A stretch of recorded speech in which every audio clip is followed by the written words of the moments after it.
लोको तिनी पर्व डूबोनी जोना प्रचार पाइटी एसुसिर में चनाब तिबिरियस काइसर रोमी दिसुमरेन मारांग राजा लिकाए शासनतान ताइकेनेते गेलमय सिरमे होबाकान रे पोंतियो पिलातुस जिउदा दिसुमरे रोमीरेन को पाइटी आचुकेट राजपाले ताइकिना ओंडो हेरोदो गालिली मुलुकुरेन राजा ओंडो आया बाउते फिलिप दो इतुरिया ओंडो त्राको नितिसरेन राजा ताइकिना एन दिपिलंग रेगे लिसा निये दो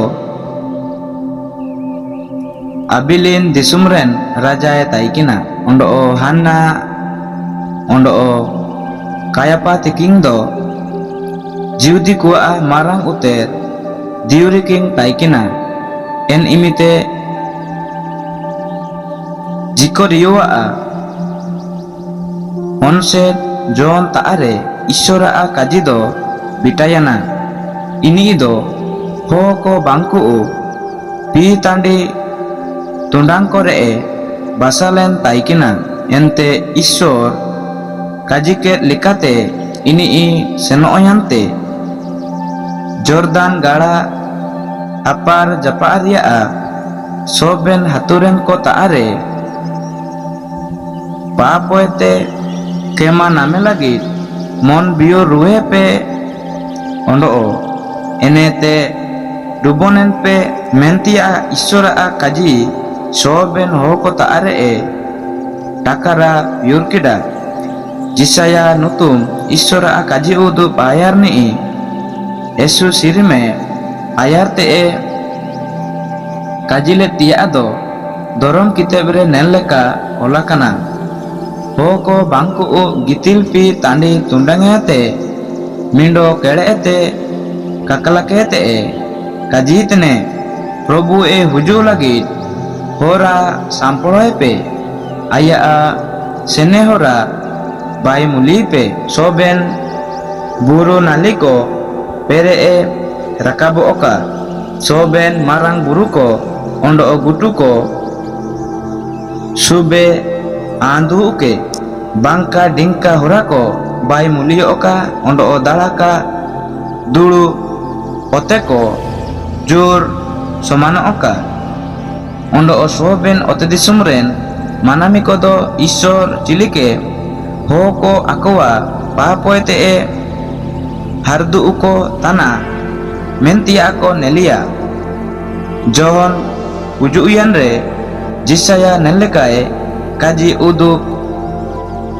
आयरले तिया दो उरेयाना एनते जोहन दो आया तीते डुबोन इचिन लगी ओल उजु हुंडिया केन हो कोए काजियत कुआ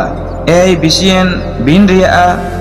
उनको लेकान एसु चकाट हो को ईश्वरा हुजुतेन एसु उरकुरिया सजाते निरपुचा आत्मन पे मेंते ओकोय आपे काजी चिताव केट पिया हुजुतेन एन सजाते पुचान लगी आपे मन पे बियुर किडा मेंते उदुबो लेकान बुगिन जो अपिया जीवन रे जो ओपे अब्राहम दो आलिया आपुतेने इना मेंते ईश्वर कुलकुरे तेले पुचावा मेंते मन मनते जैकेट आलोपे मेनिया आइन काजिए पेतना ईश्वर दो नेन दिरी कोय तेरियो अब्राहम लगी आया होन गाना कोय बाय दायु कुआ ओंडो नाहागे दारू बुटे को मुतीरे ईश्वरा हाके को तेंडेर सांपोड़ो जोका कांते रिके कने ओंडो बुगिंग जो का जो तान दारू को लिकान सोबेन को ईश्वर मागुर केते सेंगल रे उरले कांजू इड़ा अकुआ एनते हुंडिये केन हो को जोन को उलिकिए एनरेदो आले मन ले बियुर किडा मेंते उदुबे लगी चिन्हा ले चिकेते कुबावा एंते जोहन काजी रुहे कुआ ओकोया बारी सुतुई मिना इनी बानो तिनी मियडे इमाई के जमा मिना तिनियो इनका गे पाइटी के तारा मासुल अदाई तेन को गे डूबोन इचिनते लगी हुजू लेंते को उलिकी ये गुरु आले चिन्हा ले चिकेया एंते इनी काजी रुहेट कुआ आपे चिमिनंग पे अदाई को तिया मिना इमिनंगे ते लाहा आलोपे आसिकुआ तारा पाल्टन को गे जोहन को कुलिकी ये आले दो चिना आले चिकेया इनी इनकुए काजी रुहेट कुआ जहाँ यो अपिया पे एते बोरो हिरिके कोते आलोपे रेकुआ ओंडो टाका नामे लगी समाते चिड़े केने पे मिता कोते आलोपे चखत कुआ आपे चिमिनेंग नाला पे नामे तना इमिनेंग रेगे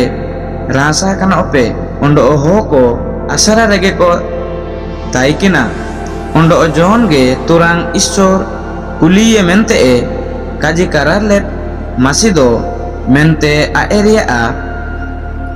सोबेन अकुआ मन बितर रे कापाजितेन को ताइकिना अकुआ नेन उड़ू को आकर केते जोहन दो काजित कुआ अंगिदा दाआतें डुबोन पेतना मेंदो अन्यते पी आने मिंडो हुजू तने आइन आया जुतारिया तोनल रारा नी लिकाओ बांगिने इनी पार्चिरवाते ओंडो सेंगल ते डुबोन पिया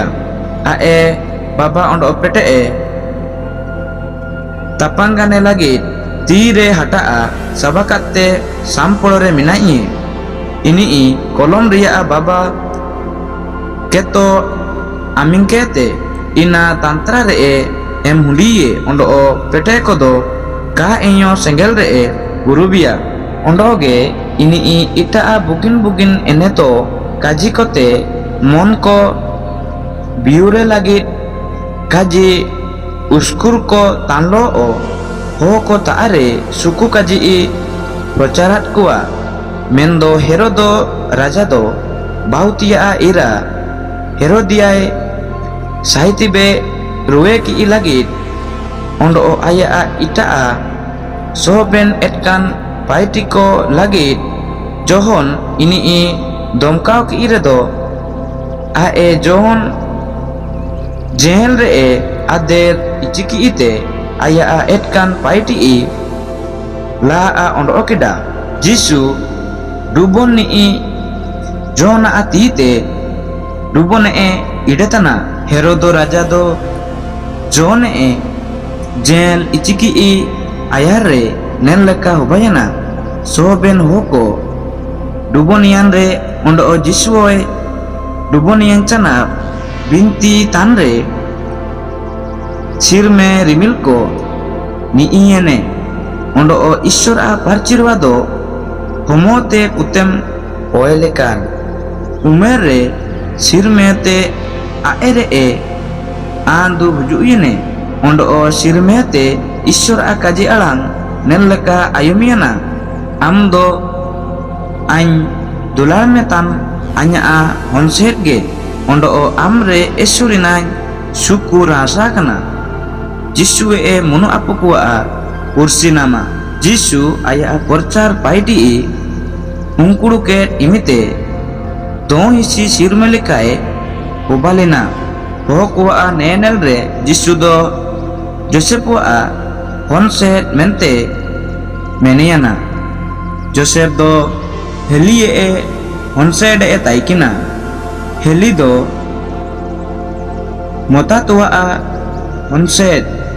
मोतातो दो लेबी हंसेट लेबी दो मोलकिए हंसेट ओंडो मोलकी दो जोनाहिए हंसेट जोनाही दो जोसेफा हंसेट जोसेफ दो मोतोतियुआ हंसेट मोतोतियु दो Amuswa honset, Amusudo Nahume honset, Nahum do Eslie honset, Esli do Nagai honset, Nagai do Mota honset, Mota do Mototiwa honset, Mototiu do Simeona honset, Simeon do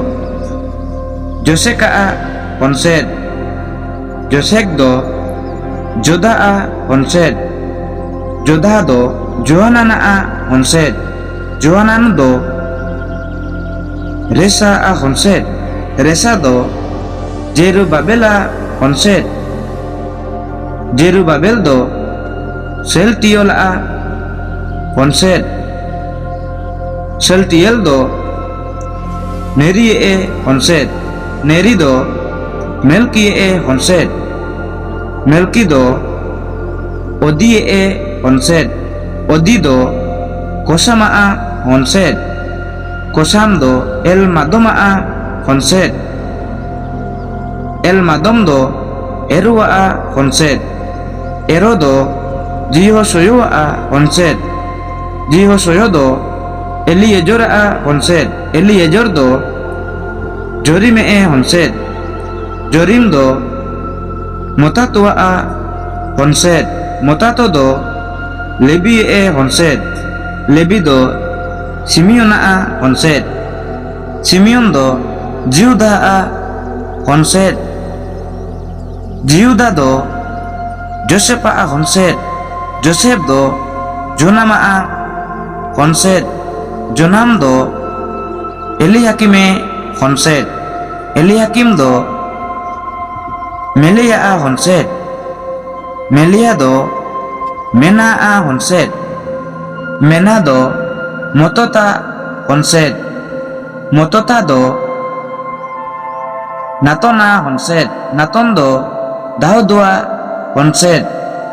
Daudu do Jisi honset, Jisi do